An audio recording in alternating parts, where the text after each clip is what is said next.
নমস্কাৰ। আজি মই ঋতুস্ৰাৱ বা মাহেকীয়া সম্পৰ্কীয় আন কেইটামান কথা কম বুলি ভাবিছোঁ। আপোনালোকে চাগে ভাবিছে যে যোৱা কেইটামান খণ্ডত একেটা বিষয়কে মই পাগলি থকাৰ নিচিনা হৈছে, কিন্তু কথাখিনি মানুহৰ মাজলৈ যোৱাটো দৰকাৰ। ব্যক্তিগতভাৱে মই এই সমস্যাটো ভুগি আছোঁ বাবে মই মানুহখিনিক এই বিষয়ে অকণমান জনাবৰ চেষ্টা এটা কৰিছোঁ। তাৰ বাবেই এইখিনি কথা ক'বলৈ মই এই ভিডিঅ'ৰ আশ্ৰয় লৈছোঁ। মই আগতেই কৈছোঁ, মোৰ ছোৱালীজনী 10 বছৰীয়া। তাই ডাঙৰ হৈ অহাৰ লগে লগে এতিয়া মই বাহিৰ ওলাবলৈ ভয় লগা অৱস্থা হৈছে। য'তেই যাওঁ, আলহী কুটুম্বৰ ঘৰলৈকে হওক বা সামাজিক কোনো গেট টুগেডাৰ বা য'ত মানুহ নিমন্ত্ৰণ খাবলৈকেই যাওঁ, চবতে তাইক দেখাৰ লগে লগে চবৰে এটাই প্ৰশ্ন, আপোনাৰ খৰচ ওলাই আছে, আপোনাৰ ছোৱালী ডাঙৰ হ'বৰ হৈছে, গতিকে আপোনাৰ এটা ডাঙৰ খৰচ ওলাই আছে। এই যে খৰচৰ কথাটো, ছোৱালী ডাঙৰ হ'লে ছোৱালীজনী পুষ্পিতা হ'ব, গতিকে তাৰ লগে লগে এটা ডাঙৰ খৰচ ওলাই আছে, এই যে কোনো সামঞ্জস্য নথকা এটা কথা, এই কথাটো মানুহক বুজাবলৈ মই যথেষ্ট কষ্ট কৰিব লগা হৈছে, মানুহৰ লগত তৰ্কত লিপ্ত হ'ব লগা হৈছে।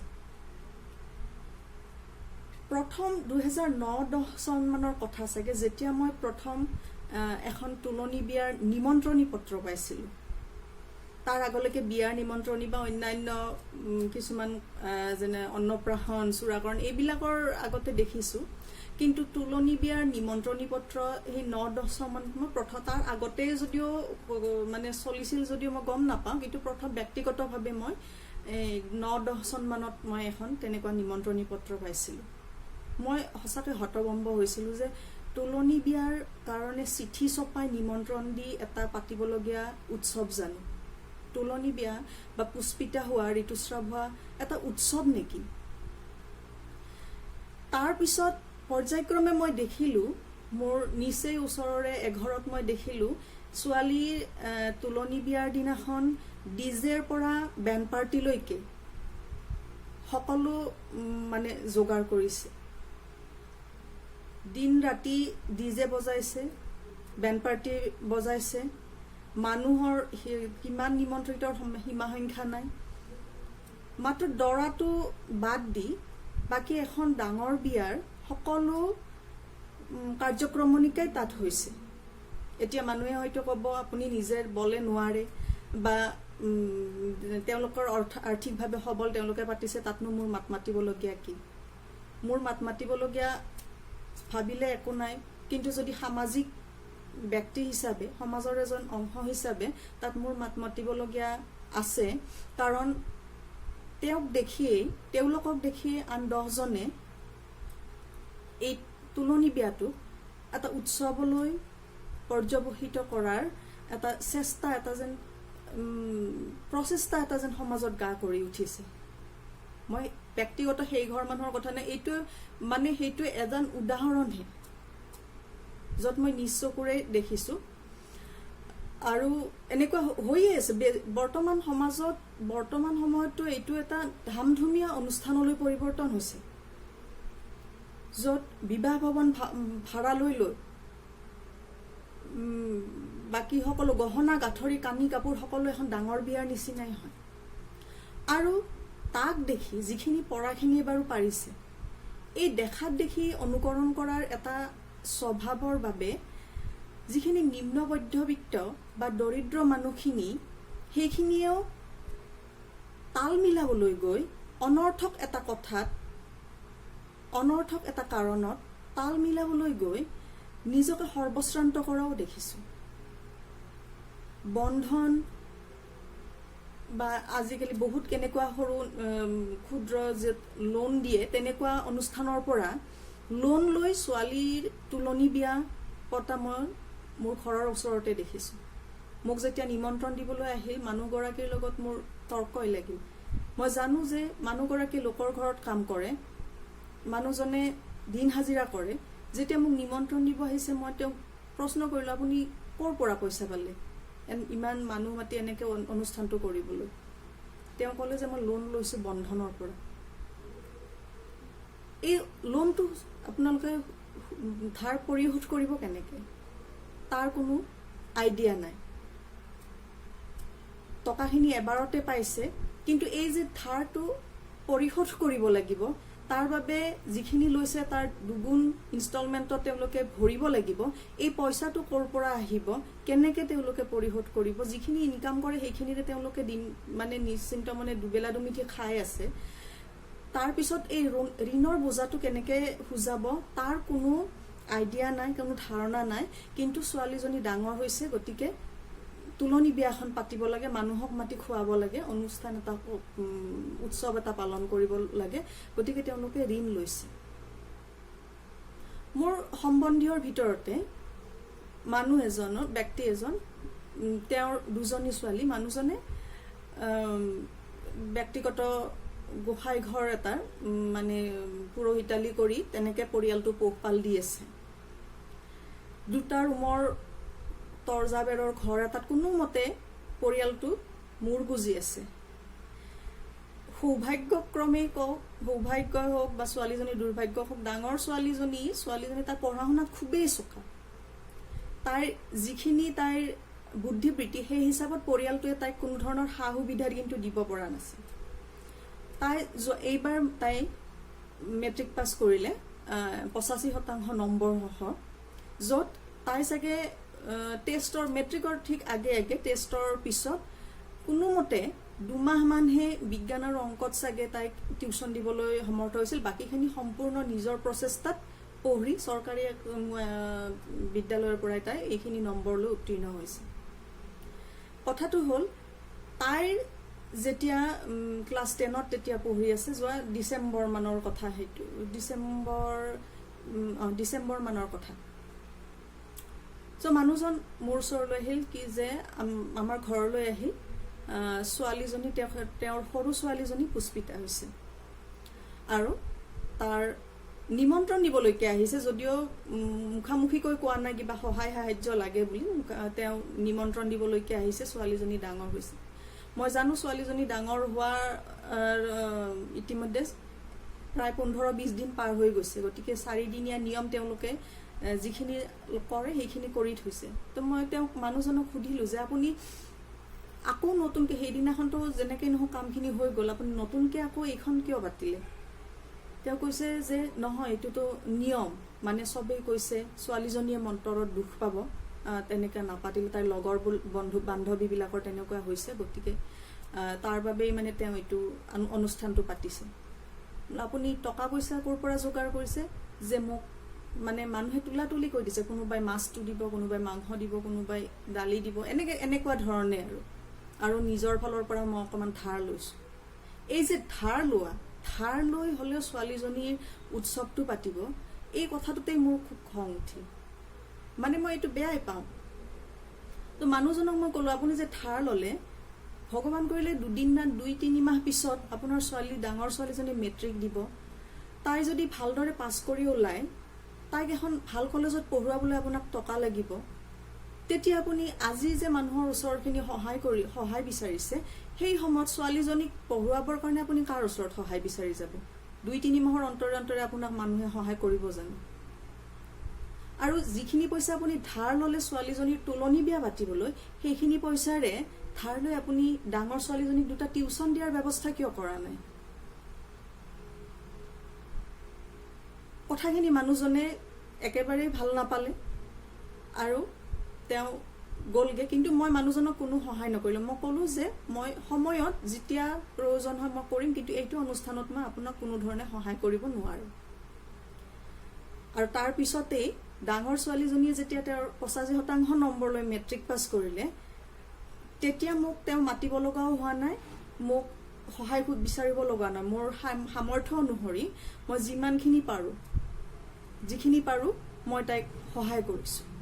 এইটো মই কোনো আপোনালোকৰ ওচৰত জহাব বিচৰা নাই যে মই এনেকুৱা কৰিছোঁ। মই কথাটো কৈছোঁ যে মানুহে কোনটো ক্ষেত্ৰত মানুহৰ সহায় ল'ব লাগে বা বিচাৰিব লাগে, সেইটো বিবেচনা নকৰি তুলনি বিয়া এখন পাতিবৰ কাৰণে মানুহ আনৰ ওচৰত সহায় বিচাৰি বা ধাৰ ঋণ লৈ সৰ্বশ্ৰান্ত হোৱা এই যে প্ৰচেষ্টা, এই যে এটা ব্যৱস্থা সমাজত গা কৰি উঠিছে, এইটো সঁচাকৈয়ে কিন্তু খুব দুখ লগা আৰু ভয়ংকৰ। যি সময়ত আমাৰ ছোৱালীয়ে মহাকাশত গৈ বিচৰণ কৰিছে, সেই সময়ত মই যিখিনি কথা কৈ আছো সেইখিনি অসমীয়া সমাজ ব্যৱস্থাৰ ওপৰত ভিত্তি কৰিয়ে কৈ আছো, যিখিনি মই দেখিছো বা যিখিনি অভিজ্ঞতা মোৰ হৈছে। গতিকে যি সময়ত ছোৱালীয়ে মহাকাশত গৈ বিচৰণ কৰিছে, সেই সময়তে আমাৰ কিছুমানে ছোৱালী এজনীৰ তুলনি বিয়া পতাক লৈ ইমান উত্ৰাৱল হৈ আছো যে কেতিয়াবা লাজ লগা অৱস্থা আচলতে আমাৰ এইটো। যিটো এটা স্বাভাৱিক প্ৰক্ৰিয়া, ছোৱালী এজনীৰ বিকাশৰ এটা একেবাৰে স্বাভাৱিক প্ৰক্ৰিয়া, সেই প্ৰক্ৰিয়াটোক আমি অস্বাভাৱিক কৰি তুলিবলৈ কিয় ইমান যত্নপৰ হৈছো? শুনি হয়তো আচৰিত হ'ব যে 2019 চনৰ এটা সমীক্ষা মতে ভাৰতত এলিমেণ্টাৰী লেভেলত, মানে প্ৰাথমিক লেভেলত স্কুল ড্ৰপ আউটৰ সংখ্যা বছৰি 70%। মানে প্ৰাথমিক লেভেলটো ক্লাছ 1ৰ পৰা ক্লাছ 8লৈকে ধৰা হৈছে, আৰু তাত ক্লাছ 8লৈকে যদি চৰকাৰী স্কুলত 100জন বছৰ যদি 100জন ছাত্ৰ ছাত্ৰীৰ নামভৰ্তি হৈছে, তাৰে বছৰটোৰ শেষলৈকে মানে ক্লাছ 8লৈকে ক্লাছ 1ত নামভৰ্তি কৰা 100জন ছাত্ৰ ছাত্ৰীৰ সেই 100জনে গৈ ক্লাছ 8 নাপায়গৈ। তাৰ আগতেই তাৰ 70জন ছাত্ৰ ছাত্ৰীয়ে স্কুল এৰি দিয়ে। আৰু এই যে 70জন ছাত্ৰ ছাত্ৰীয়ে স্কুল এৰি দিয়ে, 70%ৰ ভিতৰত অধিকাংশ আকৌ ছোৱালী। আৰু এই ছোৱালীখিনিয়ে স্কুল কিয় এৰে জানেনে? এই মাহেকীয়া হোৱা সমস্যাৰ বাবে। এইখিনি সময়তে ছোৱালীখিনি পুষ্পিতা হয়।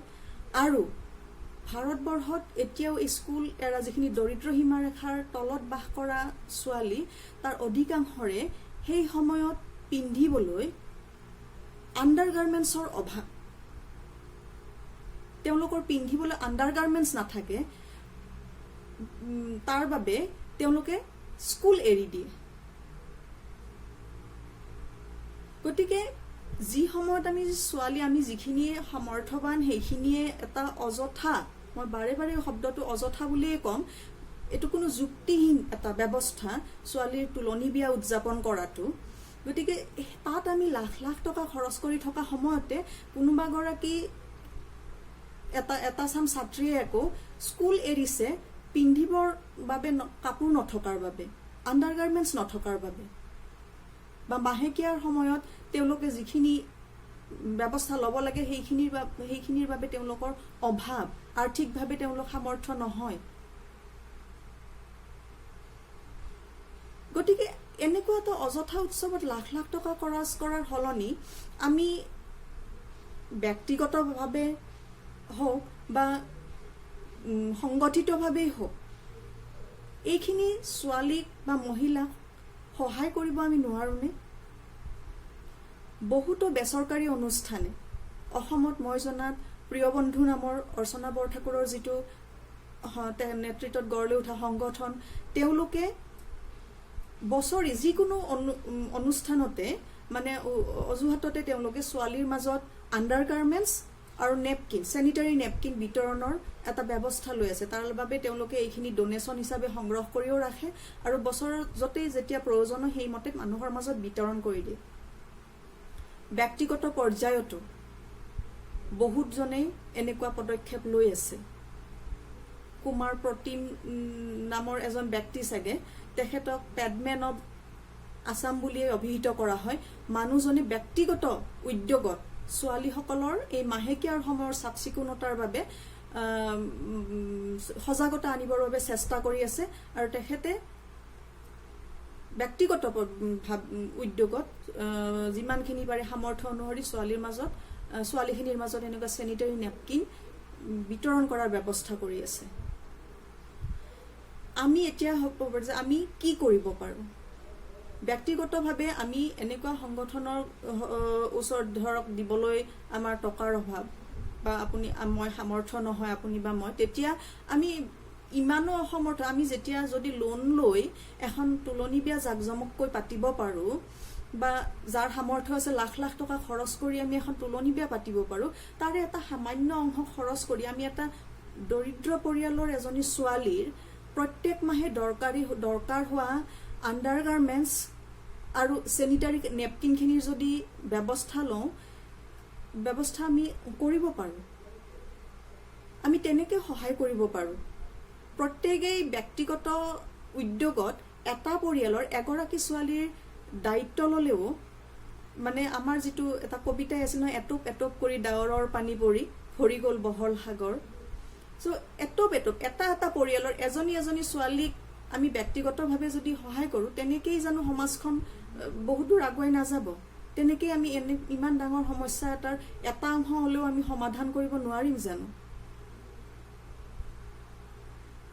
গতিকে মই বিচাৰোঁ কথাখিনি আলোচনা হওক, মানুহে এই বিষয়ে কথা পাতক, আৰু অযুক্তিকৰ অবৈজ্ঞানিক এই কথাখিনি যে তুলনি বিয়াক এটা উৎসৱলৈ পৰ্যবসিত কৰাৰ যিটো এটা প্ৰৱণতা, এটা অশুভ প্ৰৱণতা আমাৰ মাজত গা কৰি উঠিছে, এই প্ৰৱণতাটো দমন কৰা হওক। য'ত সমাজৰ কোনো কল্যাণকামী তাত বাৰ্তা নাই, সেই এনেকুৱা এটা ব্যৱস্থা আমিয়েই ওপৰলৈ তুলিছোঁ, আমিয়েই তাক তললৈ নমাব লাগিব, আমিয়েই তাক নিয়ন্ত্ৰণ কৰিব লাগিব। তাৰ সলনি আমি ব্যক্তিগতভাৱে যদি এই সমস্যাটোৰ সমাধানৰ বাবে, দৰিদ্ৰ মানুহখিনিৰ সকাহৰ বাবে, এই সমস্যাটোৰ ফলত মাহেকীয়া হোৱা, ঋতুস্ৰাৱ হোৱা এটা উৎসৱ পালন কৰাৰ সলনি ঋতুস্ৰাৱ হোৱাৰ ফলত যে হাজাৰ হাজাৰ ছোৱালীয়ে, দৰিদ্ৰ পৰিয়ালৰ ছোৱালীয়ে স্কুল এৰিছে, বা চাফ চিকুণতা নিয়ম নীতিখিনি নজনাৰ বাবে, বা ন্যূনতম সা সুবিধাখিনি নোপোৱাৰ বাবে যৌন ৰোগত আক্ৰান্ত হৈছে, এইখিনি নিৰাময়ৰ ব্যৱস্থা কৰিলে এই সমাজখন বহুদূৰ আগুৱাই যাব বুলি মোৰ এটা বিশ্বাস। মই ব্যক্তিগত পৰ্যায়ত মোৰ নিজে যিমান সামৰ্থ্য অনুসৰি এনেকুৱা কাম কৰিবলৈ চেষ্টা কৰি আছোঁ বা কৰি আছোঁ।